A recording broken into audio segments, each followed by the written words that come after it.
pihak polis untuk menentukan sama ada bukti tersebut sahih atau sebaliknya. Kita ada beberapa bahan rujukan yang kita kumpul dan serah kepada pihak polis. Sama ada relevan atau tidak, sahih atau tidak, kita serah kepada pihak polis, katanya. Okey? Right. Saya ulas ni dulu.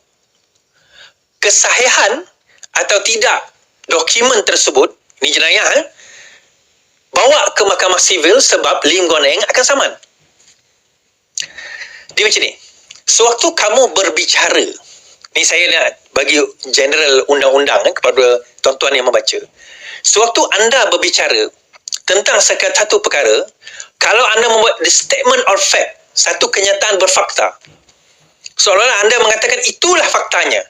Sedangkan tidak, maka anda boleh kena saman di atas perkara tersebut. Tetapi kalau anda menyatakan opinion, pendapat, contoh, saya ambil Keratan Akhbar ini. Saya baca Keratan Akhbar ini. Saya kata sumbernya daripada Malaysia Kini. Akhbar ini Malaysia daripada PT Kini. Yang dia Siti ni telah menyerahkan dokumen itu kepada polis. So saya baca kat sini. Kemudian saya buat ulasan. Saya kata bahawa bukti tersebut tidak cukup sekadar pergi kepada polis, nanti bawa bukti tersebut ke mahkamah. So boleh tak dijadikan bukti tersebut sebagai hujah untuk dia mengelak supaya dia kena saman? Jawapan mudahnya tak boleh. Kerana apa? Sebab sewaktu dia membaca artikel tersebut, waktu dia berucap, dia tidak mengatakan ini sumber saya. Dan dia tidak mengatakan saya tidak tahu betul atau tidak. Kalau dia kata itu, saya tidak tahu betul atau tidak, ada kemungkinan boleh lepas. Tetapi dia bercakap, membaca dengan penuh confident, mengatakan, tengok, ni siapa? Dia sepupu kepada siapa? Siapa dia? Komunis. Jadi daripada situ, itu sudah jadi satu penyataan secara fakta. Seolah-olah anda yakin dan benar dengan fakta tersebut. Jadi kalau ya, maka bawa ke mahkamah.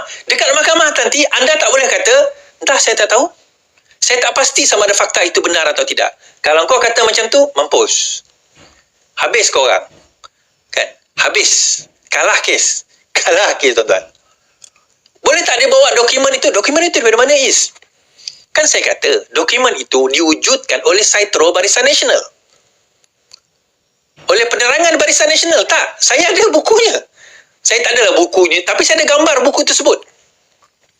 Kan, saya ada gambar buku tersebut. If I may show, kalau saya boleh tunjukkan gambar tersebut. Kalau dapatlah.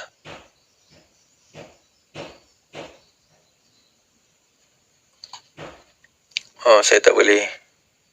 Okay, tak apa. Saya tak boleh tunjuk gambar tersebut sebab dia dalam. Tapi tak apa. Kalau kita tengok kat sini,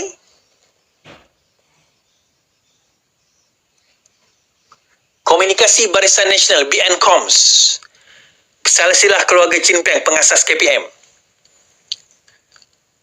Saya rasa buku ni ditulis pada tahun 2019. Siapa yang percaya dan main benda ni, tuan-tuan? PAS. Dia ambil daripada buku itu dan dia baca. So kalau dia percaya buku itu sebagai benar, maka dia kena buktikan di mahkamah bahawa sumber dia PhD.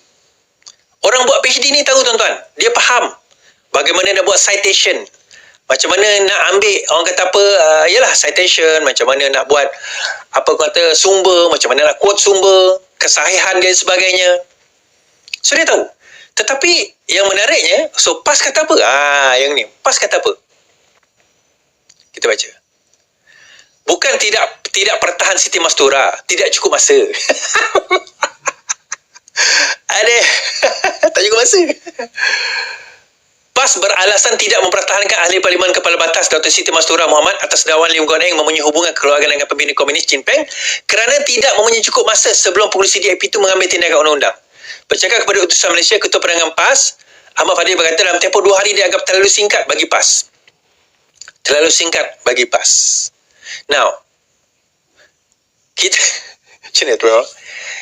Kalau dokumen tersebut, dakwaan tersebut benar, perlu ambil masa 2 hari kan nak pertahankan. Berapa hari? 3 hari? 4 hari? Seminggu? Seminggu baru boleh keluar kenyataan. Biasanya PAS ni paling laju keluar kenyataan. Keluar dalil. Tapi tiba-tiba 2 hari senyap, tuan-tuan. Tak ada dalil, tak ada kenyataan. Even paling kurang pun, apa kata PAS mengatakan bahawa kami pihak PAS memohon maaf bagi pihak Dr. Siti Mastura. Di atas kenyataan tersebut, kerana beliau telah terkhilaf mengambil daripada sumber yang tidak diketahui. Cukuplah. Tapi dalam tempoh 2 hari, langsung tidak ada pimpinan PAS yang membuat kenyataan. Malah yang buat kenyataan tadi siapa tuan-tuan? Ketua Pemuda. Level Ketua Pemuda je buat kenyataan. Itu pun kenyataan dia apa? Kita orang tak sempat lah. Baik, kau fitnah dulu lepas tu tak sempat kan? Fitnah dulu. Yang penting fitnah dulu, baru minta maaf. Ajaran Islam mana yang kau bawa ni sebenarnya? Ajaran Islam mana yang kau orang bawa ni, aku nak tanya. Fitnah dulu. Kan? Ajaran Islam mana? Dan benar kata Amanah, saya baca. Saya baca kenyataan daripada Amanah. Yep.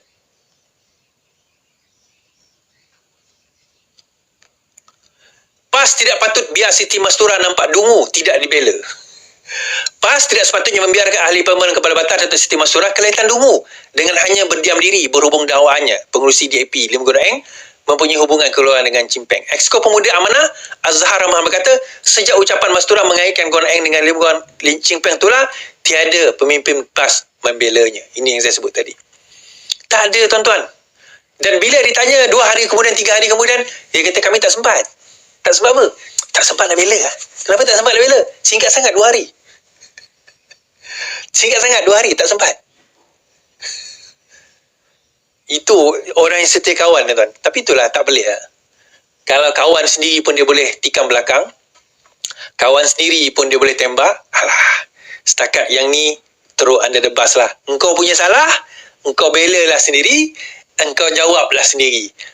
Kami berlepas diri. Seolah-olah macam itulah bunyinya. Okey, cerita panas malam ni tuan-tuan. Lepas beralih sokongan, 3 MP pindah kerusi Dewan Rakyat. 3 daripada 4 ahli parlimen yang baru-baru ini beralih sokongan untuk menyokong PM telah berpindah tempat duduk dalam Dewan Rakyat. Mereka kini duduk di bahagian belakang kerusi ahli parlimen Muhammad Syed Saddiq. Untuk rekod, Muda sebelum ini menarik balik sokongan kepada kerajaan pada September. 3 ahli parlimen bersatu dipindah ke belakang Wami Buah, kata ahli parlimen Bangi Syahrizan Johan dalam catatan di X. Dia turut menampilkan gambar plat nama ahli parlimen berkenaan iaitu Labuan, Jeli dan Gua Musang. Bersatu sebelum ini menggantung Labuan dan juga Kuala Kangsar.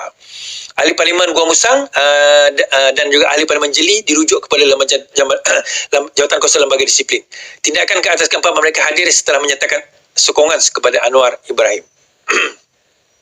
Pada masa ini, Ketua Kuala Kangsar masih di kerusi yang sama. Saya rasa sebab dia tak hadir kot. Sampai sekarang dia tak hadir. Saya tak sure. I might be wrong on this. No. So, mereka dah beralih tempat kerusi, tuan-tuan. Beralih tempat duduk. Isunya yang dibangkitkan oleh Bersatu, dia tak puas hati.